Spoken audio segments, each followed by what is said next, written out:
All right, so for this particular conversation, it's going to be a little bit different because I didn't hand the packet out quite yet. And the reason for that is we're moving into our bone chapter, and this has a lot of new information as we talk about the parts of the bone, the types of bones, the actual internal structures of the bones.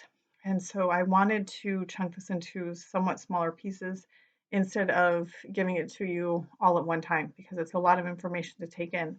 So we are focusing on one thing and one thing only, and that is the image that I embedded into Blackboard. There's a picture of a long bone, and that's all that we're going to focus on for this conversation and just kind of take that out of the rest of our packet. So you will get a packet next time that we have our face-to-face meeting, but for tonight, we're just going to focus on that picture. So if you want to pull that picture up, if you have the capability of printing that picture off and want a hard copy with you, you can do that as well. But I just wanted to kind of talk about those parts. It's not, um, I'm hoping that this is somewhat familiar to you guys and that you've had this and seen this, and this is kind of more of a review. And so, like I said, that's why I'm separating it from the rest of the packet information.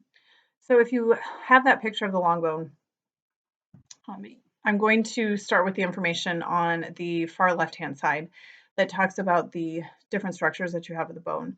You'll notice at the top and at the bottom, you have two parts that are known as or referred to as the epiphysis. Epiphysis is a very fancy way to say end. So anytime that you see that, you know that you are talking about one of the ends of the bones.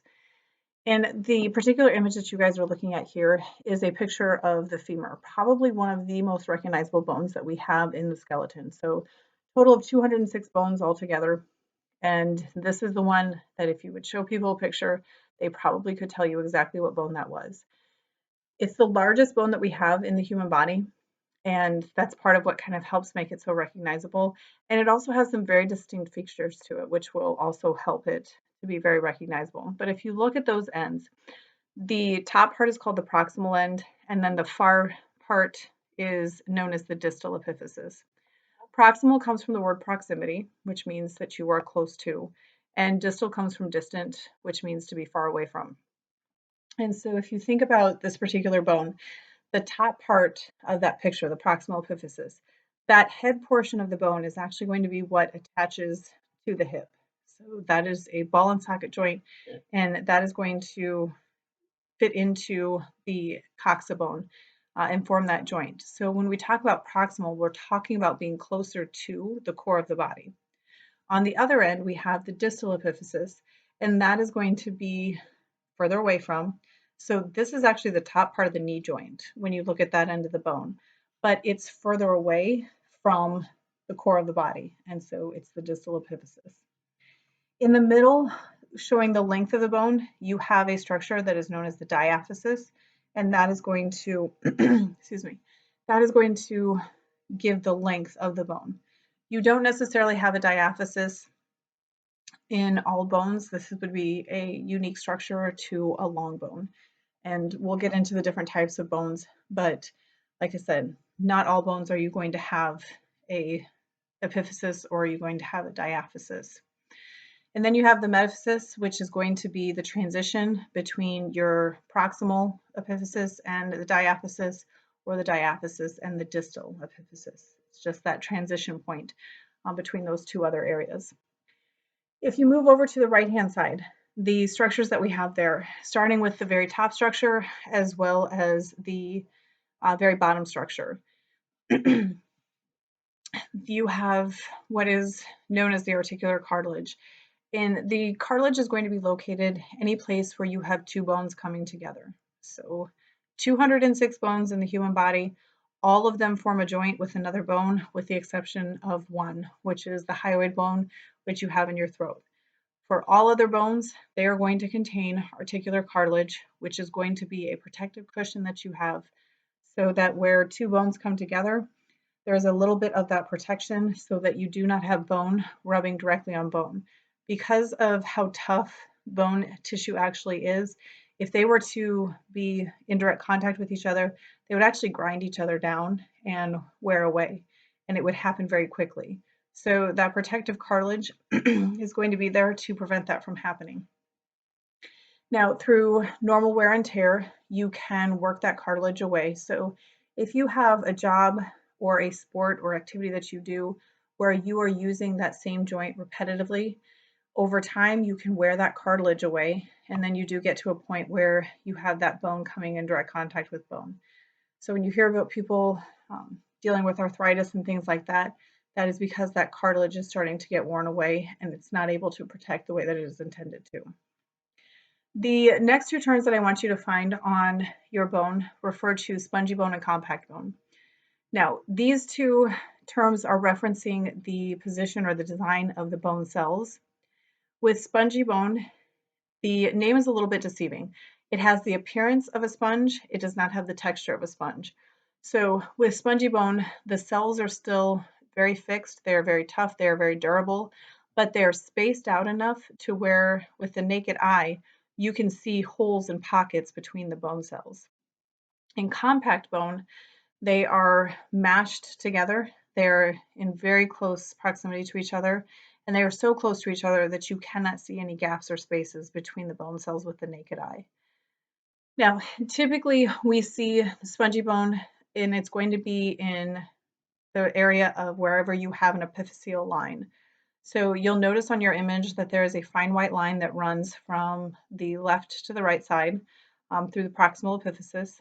And what that is, typically most people would refer to that as the growth plate. So that's going to be the site where you have new bone cells that are being produced.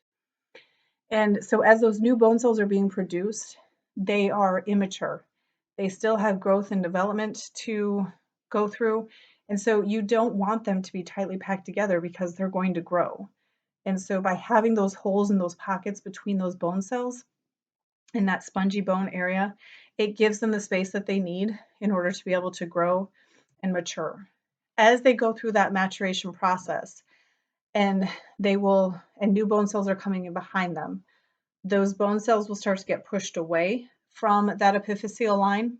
So they're growing, they're developing, new bone cells are coming in behind them, and they'll start to get pushed down the bone into that area where you see the compact bone.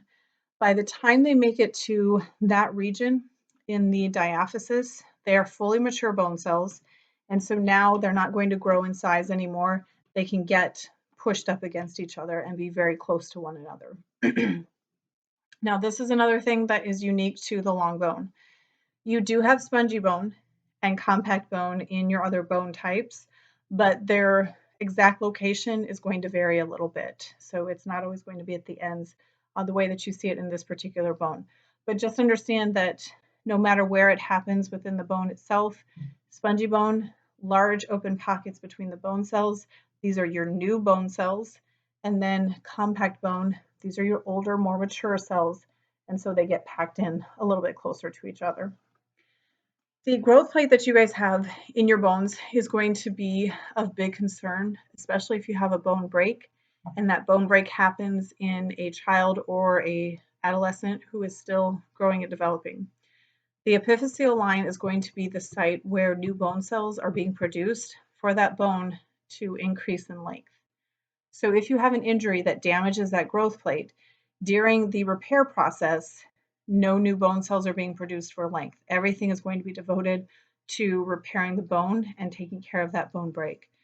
And so when you have a break happen on the epiphyseal line in a femur or a long bone, you run the risk that one leg might end up being a little bit longer because while one leg was taking care of the injury, the other leg is still producing cells and increasing in length. And so they will watch that in, like I said, your younger children, adolescents, and things like that that are still potentially growing and developing. The next two terms that I want you guys to go ahead and pay attention to are going to be the two types of bone marrow that you have. So you have red bone marrow and you have yellow bone marrow.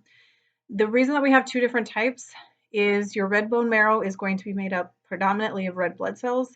Those red blood cells stain the marrow red, hence the name red bone marrow.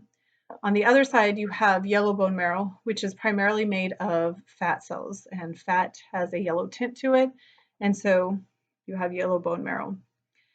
With the red bone marrow, that is typically going to be found in the areas where you have spongy bone. So wherever that happens in the bone, that is where you would find your red bone marrow.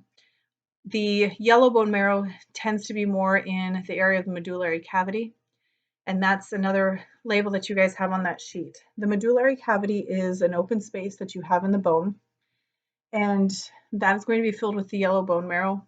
This is an area where nerves can run, where blood vessels can run, because keep in mind that your bones are living cells. They have to have that blood supply, they have to have a nerve supply, and so that medullary cavity is going to give those structures a place to be. The other two terms that I want you guys to find are the endosteum and the periosteum. Now, these are skin coverings that you guys have within the bones. They differ in location. So endosteum, coming from endo, refers to inside. And so this is going to be the lining actually on the inside of the bone. And it's very difficult to show this. Basically, the arrow that you guys have there is showing you the location of where the endosteum would be. But it's a clear, thin membrane. So to actually be able to see it is a little bit difficult to do. With the periosteum, this one's a little bit different. Periosteum is on the outside of the skin, or of the bone, excuse me. And it's a very tight membrane that covers the surface of the bone. And the reason that we have it is because the bone itself, even though it has formations and bumps and other formations on the surface, for the most part, the bone itself is very smooth. And you have these blood vessels, you have these nerves that are trying to serve all of these bone cells. They don't really have anything that they can hang on to. And so by having this periosteum, it's a very tight fitted skin covering, and it holds those blood vessels and it holds those nerves to the surface of the bone so they can take care of all of those bone cells.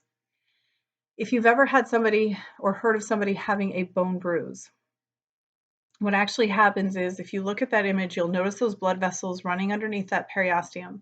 If you have an injury where those blood vessels become crushed, what happens is that blood gets trapped between the bone and the periosteum, and it has nowhere to go. It's not like a bruise that you get in your soft tissue where that blood just kind of oozes into the space of that soft tissue. It's trapped underneath that periosteum. So with a bone bruise, we see a longer healing time because of where that blood is trapped. It's not easy for that blood to then be worked back out and broken down. So it will stay around for a lot longer. People will often also talk about a bone bruise being more or having more soreness associated with it. And again, if you think about it, in a soft tissue bruise, when that blood seeps out, it can spread and go to a lot of different places. Not that that's not sore as well, but with a bone bruise, that blood is trapped in an area where there's no space. The periosteum does not stretch, there is no give to it. So you have this blood trapped in a very, very small space where it's not supposed to be. And so people will associate more pain with that particular type of bruise. Where a typical soft tissue bruise is going to heal in a matter of a few days to a week, depending on how severe. In the case of a bone bruise, you're probably talking about several weeks of recovery time. And again, just because of the nature and location of where that blood is trapped, very hard to get it out. Common places to have a bone bruise, we see a lot of it happen on heels. People run around in the summertime with no shoes on. They're hitting their heels on concrete and tough surfaces. It's just high impact time and time again. Not uncommon to bruise that particular bone. And then the other place where we would see it is with the tailbone. People take hard falls and get knocked down and come down on that tailbone. Again, it's a very common place to then suffer a bone bruise. And people will notice that as they make certain movements that they will get a lot of pain associated with that because of that blood being trapped underneath that skin. So just like I said, very briefly to kind of take you through the parts of the long bone, get a little bit of a sense of the different structures that we have and what they do for the bone, and saves us a little bit of time in the conversation that we have moving forward the next time that we meet. So if you have any questions between now and our next face-to-face meeting, give me an email. I will go ahead and post another image of the long bone if you want to print that one off. And then we will have a very brief test pose this week, just kind of talking about some of the parts of the long bone.